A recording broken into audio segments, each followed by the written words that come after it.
Hello students, welcome to Interconnecting Physics.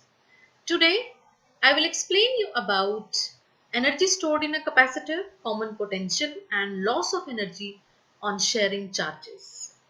Earlier in last video we did capacitors in combination and we solved complex problems regarding capacitors in combination in which we have solved Wheatstone bridge type problems and infinite network type problems. But today the main topic is the energy stored in a capacitor. So without wasting time, let's get started. For regular updates, you can follow me on given links. So energy stored in a capacitor. So for this, first of all, let us consider we have parallel plate capacitor consists of two plates, plate 1 and plate 2, and they are connected to some battery having voltage V. Now, when we consider this parallel plate capacitor, we consider time t equal to 0. Time t equal to 0. What is the time t equal to 0? Suppose the starting time. Let us say we are going to charge the capacitor at time this. So this time we consider as time t equal to 0. Okay. Now in starting we consider both plates are uncharged. Both plates are conducting. No doubt both plates are conducting, but they are uncharged. Uncharged means neutral. Neutral means they have equal number of positive charge, equal number of negative charge, and equal number of positive and negative cancels each other. So these plates are uncharged. Okay. We will understand the concept of energy stored in a capacitor step by step. So at time t equal to 0 means in the beginning capacitor doesn't have any charge or any potential, means Q equal to 0 on the plates and V is also equal to 0. Okay. Now number 2. The moment the battery is switched on, the moment when battery is connected with these two plates, the positive charge starts moving from this battery and will come on the first plate of the capacitor, and it will sit on the plate of the capacitor and this positive charge will be stored here. Now, no work is done in moving a charge from here to here. Why? Because earlier the charge on the plate was 0, the potential on the plate was 0. So, no work is done in moving first charge to store on the plate 1. Now, when the second charge will come from the positive terminal of the battery and will try to come on the first plate of the capacitor, then what will happen? This positive charge, this already present positive charge will repel the second positive charge which was coming from the positive terminal of the battery. Now, against this repulsive force, we have to do some work done so that the second charge will come on the plate 1 and will sit, and the second charge is also stored in the first plate of the capacitor. Okay, that means we have to do some work against this electrostatic repulsive force because this first charge is already present on the plate of the capacitor, and due to this charge some potential has been generated. Let us say that potential is V1, and due to this potential we have to do some work done so that this positive charge will come from the battery and can be stored in the plate of the capacitor. So we have to do some work done, and this work done will be stored as electrostatic potential energy of the capacitor. Okay. Now third charge is coming. Let us consider third charge is coming from the battery. Now there are already two charges present on the plate of the capacitor. When third charge will come, these two charges will oppose it. There will be force of repulsion between these two charges and this charge. Okay. Now we have to do some work so that this charge can move to the plate 1 and can be stored. So we have to do some work. Now the potential has been grown up because there are two charges present over this capacitor. Okay. Now we have to do some work, and again this work done will be stored as electrostatic potential energy of the capacitor. So this process will continue to move. This process will continue to happen till potential of this plate becomes the potential of the battery. Till the potential of this plate will become equal to the potential of the battery, that is V. When the potential of this plate will reach the potential of the battery V, then flow of charges will be stopped and the maximum charges will be stored on the left plate of the capacitor. Okay, so what will happen here? Now the first charge on the capacitor will grow its own potential. Now when the second charge will come from the battery, a little amount of external work done has to be done against the electrostatic force of repulsion due to potential of the first charge present on the capacitor. So every time when positive charge moves from the battery, some work has to be done against the electrostatic force of repulsion, and this work done will be stored as the electrostatic energy of the capacitor.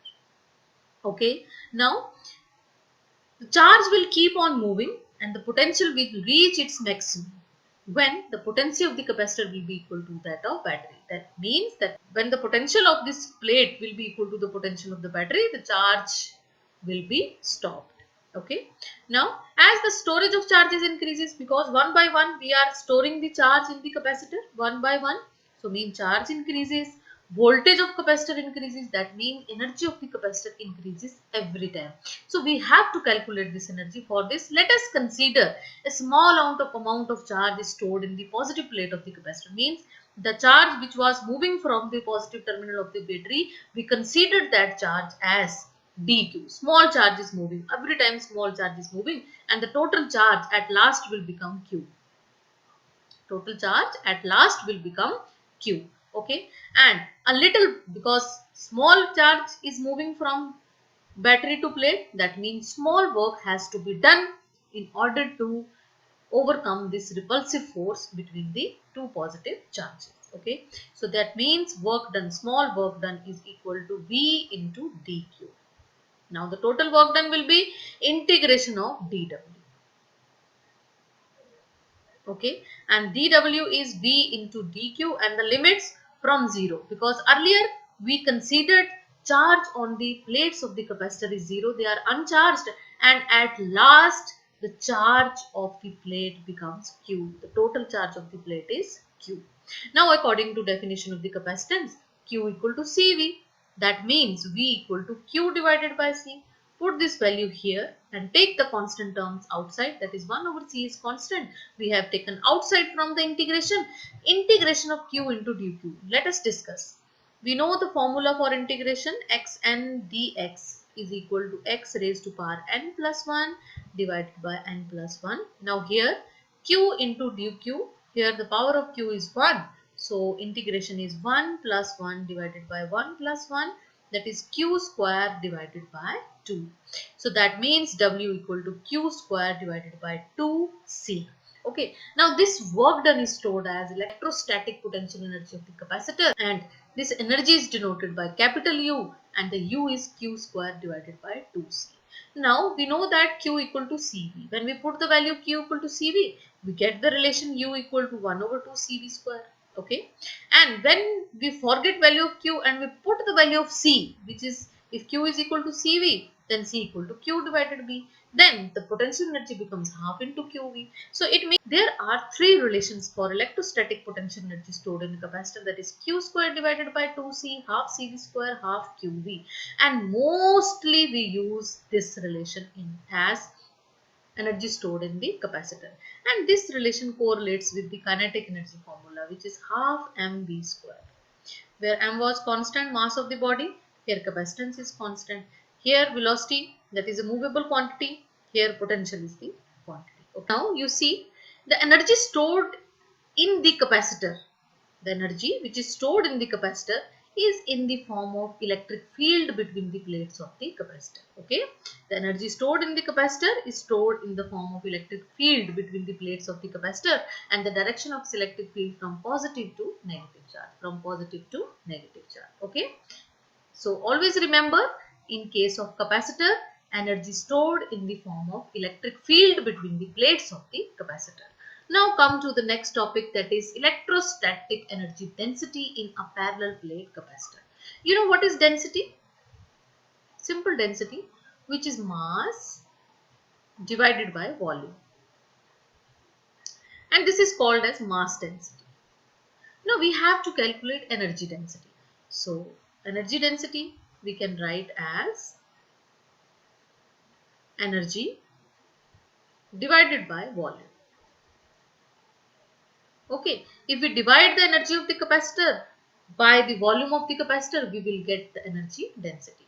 So energy stored per unit volume of the space between the two plates of the capacitor is called as energy density. Again, for this, let us consider parallel plate capacitor having capacitance C, and A is the area of the each plate of the capacitor and D is the distance between the two plates. So we know that energy stored in the capacitor is given by U equal to half CV square, and the capacitance of parallel plate capacitor is epsilon naught A divided by D. Hope you know this. If you want to know this, then click on I button. You will come to know how the capacitance of parallel plate capacitor is being calculated.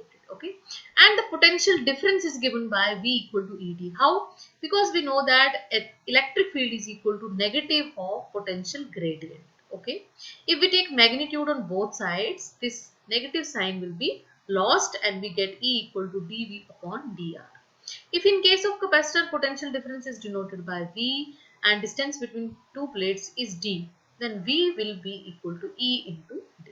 Okay, now substitute the value of V here, substitute the value of C here, we will get half, let us substitute half epsilon naught A divided by D, and V square E square D square, 1D cancels out with this D, and we will get half epsilon naught A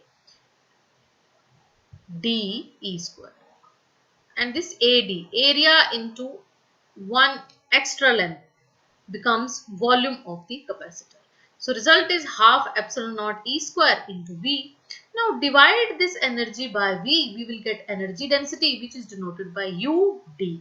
Okay, so U divided by V cancels out with this V, and the result is half epsilon naught E square, and this can be written as E square can be written as E vector dot E vector. Energy density is a scalar quantity, and what are the SI units? Since it is energy divided by volume. The SI unit of energy is joule and the SI unit of volume is meter cube. So SI unit of energy density is joule meter inverse cube. Now dimension formula for density, I have already told you, never cram the dimension formula, just learn the formula, basic formula of the quantity and calculate from that. Energy can be written as ml2t minus 2, volume is L3. When we multiply or divide this, we will get ml minus 1t minus 2 is the dimension formula for energy density. Now electric density, when dielectric is introduced between the plates of the capacitor. Earlier we have considered parallel plate capacitor with free space here. Okay, now let us consider parallel plate capacitor with dielectric introduced between them, having dielectric constant K, then energy density we will multiply epsilon naught by K, and this K into epsilon naught is epsilon. This epsilon is the permittivity of the medium, because K equal to epsilon over epsilon naught, where epsilon is the permittivity of the medium, where epsilon naught is the permittivity of the free space. So when we multiply K into epsilon naught, we will get epsilon. So energy density when dielectric is introduced between the plates of the capacitor is half epsilon E square. Okay. Now energy stored in the combination of the capacitors. So what will happen when capacitors are connected in series or when capacitors are connected in parallel? So suppose n number of capacitors are connected in series having capacitances C1, C2, C3 up to so on Cn. Now we know that equivalent capacitance in the series circuit is given by 1 over C equivalent equal to 1 over C1 plus 1 over C2 plus 1 over C3 plus up to so on 1 over Cn. Okay. Now we use energy stored in the capacitor here, this relation half Q square divided by C, because we want 1 over C here, and we have three relationships you saw earlier. We have three relationships, Q square divided by 2C, half CV square, half QV.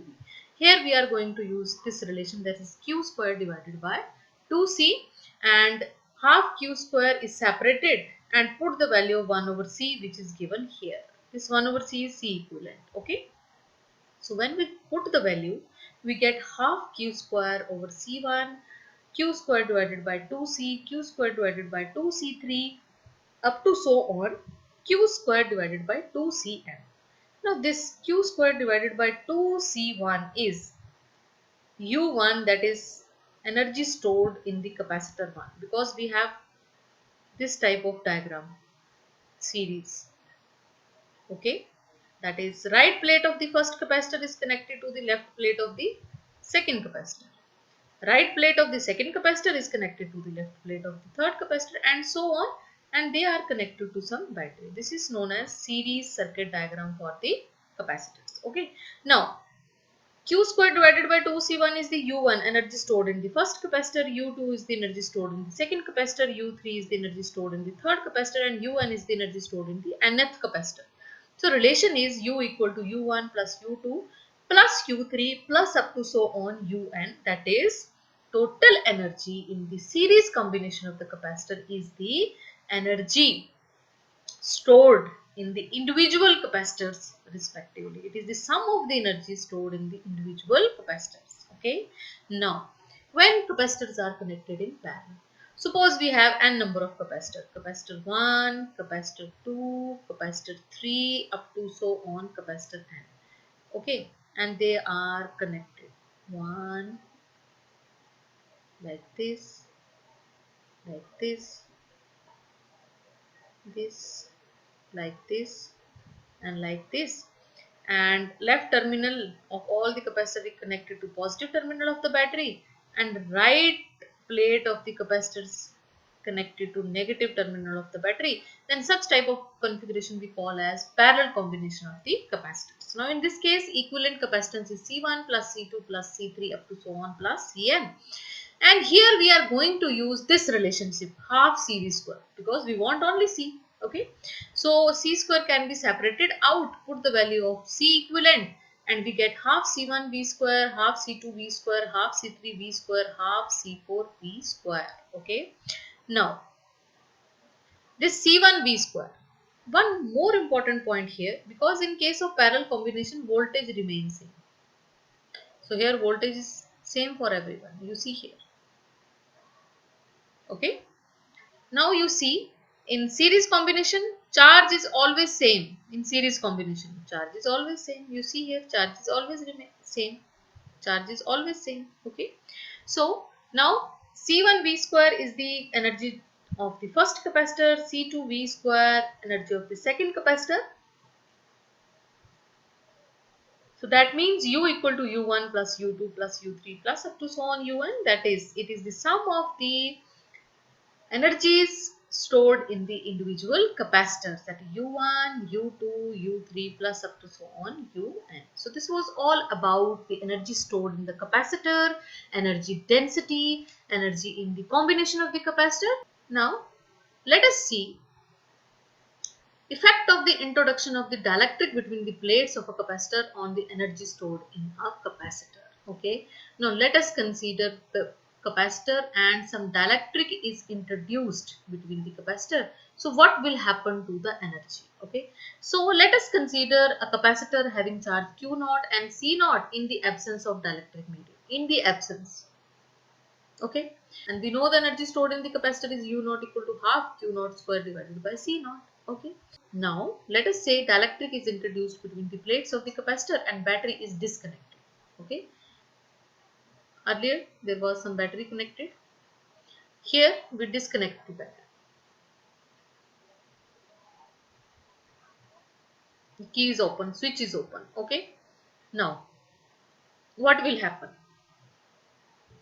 Q naught square divided by C. What will the energy? Half Q naught square divided by C. Why Q naught square? Because battery is disconnected. The charge stored in this capacitor was Q naught. Now, charge will not change because battery is disconnected. This charge will remain stored in this capacitor. This is the specialty of the capacitor, that when battery is disconnected, the already charge stored remains the same. That doesn't going to change. Okay. Means earlier there was Q naught charge was stored in the capacitor. So when battery is connected, charge will remain same, that is Q naught. So Q naught square divided by C, and what is C? It is K C naught. If C naught is the capacitance of the parallel plate capacitor when there is no dielectric, then it is multiplied by the dielectric constant and C naught. And when we put the value, we take 1 over K outside, we get half Q naught square over C naught. So this is U naught. So what will happen? U equal to U naught divided by K. That means if K is greater than 1, then U is always less than U naught. That is, energy stored in the capacitor decreases. That means we can conclude energy stored in a capacitor decreases when the battery is disconnected and a dielectric is introduced between the plates of the capacitor. Okay. Now, case number 2, when battery remains connected across the plates of the capacitor. Okay. So it means when we have parallel plate capacitor connected with some battery, we have energy half Q naught squared divided by C. When we introduce some dielectric heavy constant K and battery is remain connected, then that means more charge will go to the capacitor. Then energy will be half Q square divided by C. Q equal to K Q naught and C equal to K C naught. So substitute the values. One K cancels out with another K. K can be separated, and this half Q naught square divided by C naught is energy density U naught. So that means K multiplied by this U naught. So here, if K is greater than 1, then U is always greater than U naught. That means energy stored in a capacitor increases when dielectric medium is introduced between the plates of the capacitor without disconnecting the battery. So this time charge will increase. Okay, and when battery was disconnected, charge will remain same, that is Q naught. Okay, now common potential, the very important term in case of capacitors, that is common potential. Okay, I ask you some question. Suppose we have one tank of water having 10 liter of water. Okay, and there is some another tank having 2 liters of water. So in which direction the water will flow? Will water flow from tank 1 to tank 2 or tank 2 to tank 1? If we join this with some pipe, then we see the water will flow from tank 1 to tank 2. Because your answer will be because it has higher water and it has less water. But if I change my question, suppose we have a tank having 10 liter of water and there is some another tank having 2 liters of water and raised to some height, and they are connected with some pipe. Now, what will be the direction of flow? It will be from tank 2 to tank 1. But you see here, water is less in tank 2 and water is more in tank 1. So that means flow of water does not depend upon the water. Flow of water does not depend only upon the water, quantity of the water. It depends upon the height of the water, height of the tank. This height. Okay. Here water is less, still it is moving from 2 to 1 because it is at some height. And this height in electricity we call as potential. Okay. So that means my main question is, suppose if one body has charge 1, 2, 3, 4, 5, 6, 6 units and another body has charge 1, 2, 3, 4, 4, 5, 6, 7, 8, 9. So what will be the flow of charge? You will say from higher unit of charge to lower unit. No, this is not the answer. The flow of charge does not depend upon the quantity of the charge. It depends upon the potential. Let us say this one body has potential V1 and this body has potential V2. And if V1 is greater than V2, then charge will flow from body 1 to body 2. That means flow of charge depends only upon the potential. It does not depend upon the charge. It depends upon the potential. Now come to the main topic, that is common potential. The key point of common potential is that when two capacitors are charged to different potentials and connected by a wire, then charge will flow from higher potential to lower potential. Okay, the charge when two capacitors, let us say two capacitors, they are connected to some wire. Okay, if this has potential V1, this has potential V2. If V1 is greater than V2, then charge will flow from V1 to V2, higher potential to lower potential. Okay, and this flow of charge continues till the potential of both capacitors become equal, because this charge will keep on moving until the potential of both capacitors is same. That is called as common potential. That is called as common potential. The equal potential of both the capacitors is called as common potential. So let us calculate the value of common potential. Let us consider two capacitors having capacitances C1 and C2. Total charge on the capacitors before sharing, because according to definition of capacitance, charge is CV. So before sharing, the charge on the capacitors is C1 V1 plus C2 V2. If V is the common potential of both the capacitors, then when charge starts moving from capacitor 1 to capacitor 2, depends upon the potential, then charge will keep on moving until the potential of both capacitors will become equal, and this is called as the common potential. So total charge on the capacitors after sharing will be Q prime, which is equal to C1V plus C2V. Why V in both terms? Because this is now common potential. Potential of both capacitors has now become equal. That is common potential, which is V. Now, according to conservation of charge, charge before sharing should be equal to charge after sharing, that is Q equal to Q prime. So that means these two equations should be equal. So C1V1 plus C2V2 equal to C1V plus C2V. If we take V common, we get C1V1 plus C2V2 divided by C1 plus C2. So common potential has been calculated. That is, common potential is C1V1 plus C2V2 divided by C1 plus C2. So let us suppose Q1 prime is the charge on the capacitor 1. That can be written as C1 into V after sharing. Let us suppose Q1 prime is the charge on the capacitor 1 after sharing. So that will be equal to C1 into V. Okay. And Q2 prime after sharing will be C2 into V, because after sharing the potential has been equal, which is equal to common potential and which is denoted by V. So this question can be asked in the MCQ or can be asked in 1 mark question, that is, after redistribution of charges, what will be the charge on each capacitor, which is C1V and C2V. Okay. So now, loss of energy on redistribution of charges. So when this movement of charges from one capacitor to second or from second to 1 depends upon the potential of the capacitors. So during this redistribution of charges, there is some loss of energy and we are going to calculate that. So let us consider two capacitors having capacitances C1 and C2. Let these capacitors are charged to potential V1 and V2 respectively. When these conductors are, or these capacitors are connected through a wire, the charge will flow from higher potential to lower potential till the potential of both capacitors is same, and this equal potential is called as common potential.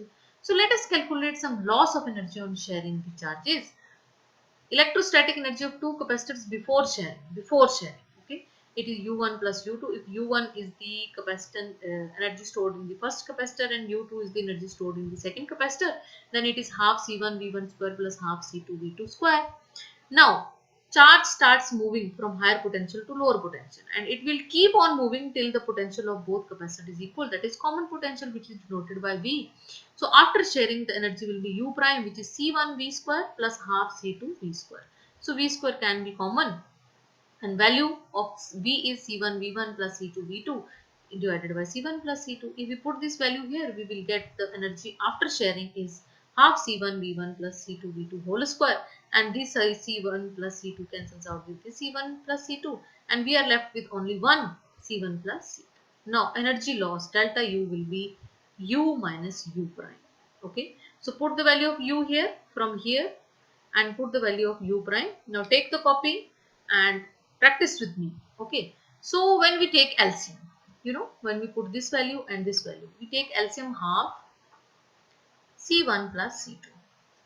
Here C1 plus C2 is not present, so this quantity will be multiplied by this and we will get C1 V1 square plus C2 V2 square multiplied by C1 plus C2 minus this minus C1 V1 plus C2 V2 whole square. Okay. So when we multiply these two quantities with these, we will get 4 quantities. And when we open up this whole square, we get 3 quantities. C1 V1 square cancels out with C1 V1 square. C2 V2 square will be cancels out with C2 V2 square. And we will get C1 C2 V1 square plus C1 C2 V2 square minus 2 C1 C2 V1 V2. When we take C1 C2 common, we see V1 square plus V2 square minus 2 V1 V2 is equal to V1 minus V2 whole square. So U minus U prime is greater than 0 because this term is greater than 0. So that means U is greater than U prime. That means energy before sharing is greater and energy after sharing is less. That means there is some loss of energy. Earlier the energy was more. After sharing the charges, energy becomes less. So there means there is some loss of energy, and this loss of energy produced in the form of heat when the two capacitors are connected through a metallic wire. So this was the loss of energy during sharing of charges during redistribution of charges. So this was all about today's video. Thank you very much. If you want PDF notes, you can ask me in comment section or you can follow me on my Telegram channel. Don't forget to like, share and subscribe. Stay happy, stay healthy.